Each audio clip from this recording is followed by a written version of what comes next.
Fellas, what's going on? You guys are way too nice to me. Way too nice to me. But I appreciate all the love, guys. I'll take all I can get. Listen, it's been well documented. St. Mary's evokes some very negative emotions in me, Alex, because they're so stinking good. But it's tough to play in Provo. What do you anticipate tomorrow in this matchup of two 12-2 teams? Well, I certainly anticipate a hostile environment. I don't think, what happened in Provo last year certainly is no secret. And it's kind of interesting when you think about the top three in the WCC. I mean, BYU's kind of had Gonzaga's number. Gonzaga's kind of had St. Mary's number. St. Mary's kind of had BYU's number. So I anticipate, first of all, a very motivated team in BYU and a hostile environment. It'll be a lot of fun. I can't wait.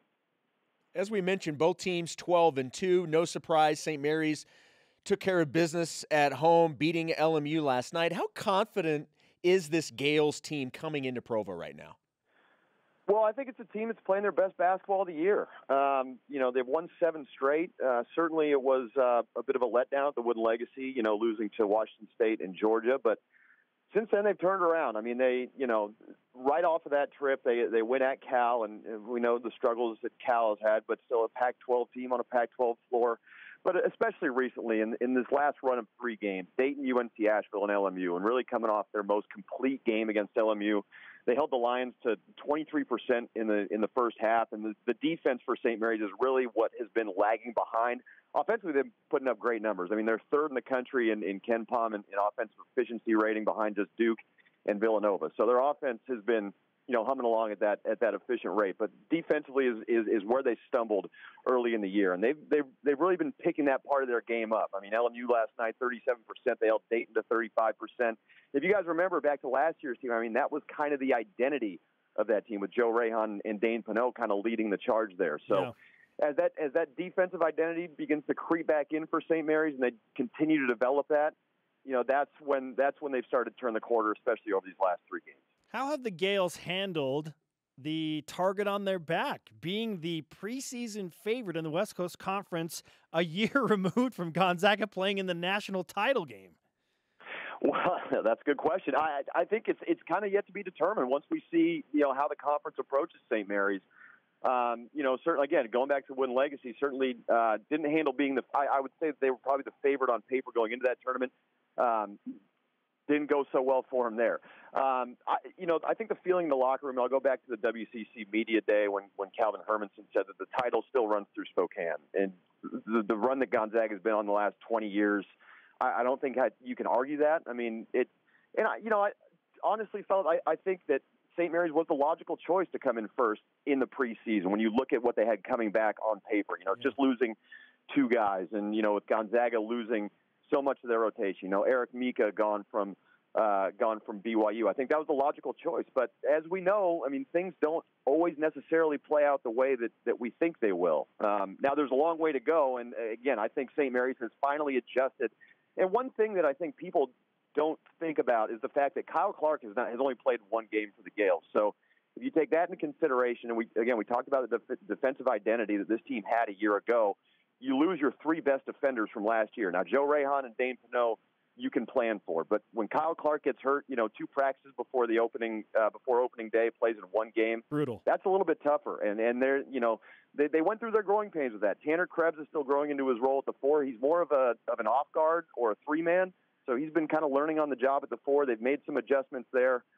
But bottom line, I think we'll find out as the conference season goes along. And I mean, I know a lot of people in Spokane aren't too happy about St. Mary's being picked to win the league. Is BYU the toughest test of the season for St. Mary's thus far? I think so. I mean, especially when you take into account the games being played in Provo, a place where BYU is so tough. But I mean, when we go back to the preseason, prognosticating, I mean, I think BYU has surprised a lot of people how they've put this together. Losing Eric Mika and Nick Emery, I mean, 2 key pieces there. But what I've been impressed with BYU is how they've kind of adjusted to their personnel now. How Dave Rose has slowed things down a little bit, and they've really become more efficient. So yeah, they are. I mean, Yoli Childs, his usage has gone up and his numbers have gone up with him. Elijah Bryant is really grown into his role nicely. So yeah, when you take into account the game is in Provo and BYU is playing as well as they are, I don't think there's any question. To this point in the season, BYU is St. Mary's toughest test so far. Who's the toughest matchup problem on an individual basis for St. Mary's defending BYU? Is it Yoli Childs or is it a guy like Elijah Bryant? I'm gonna actually zig where you guys are zagging. I'm gonna say TJ Hawes. Oh, okay.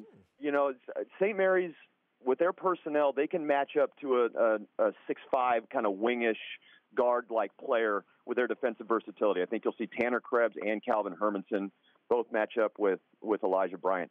TJ Hawes, though, now his numbers have been down this year, but the coaching staff here, I should say, raves about how smart of a player he is. And we know how he can produce on the offensive side of the ball, and with his size at 6'5", Joe Rayhan is not here this year. So St. Mary's going to kind of have to figure that out. If it's going to be Jordan Ford. Jordan Ford is giving up about probably 4 inches on a good day to TJ Hawes, and he's been improving defensively. Is it going to be Evan Nahr, who you count on so much to get your offense going? How much do you expect him to expend? How much energy do you expect him to expend on the defensive end, or will it be somebody else? But I think that's where the toughest matchup lies, because it seems that TJ Hawes kind of gets the Cougar offense going. Now I've only seen a couple of BYU games this year, but I just think when you look at the personnel on the St. Mary's side and on the BYU side, that's where the Gales could have a little bit more trouble matching up defensively.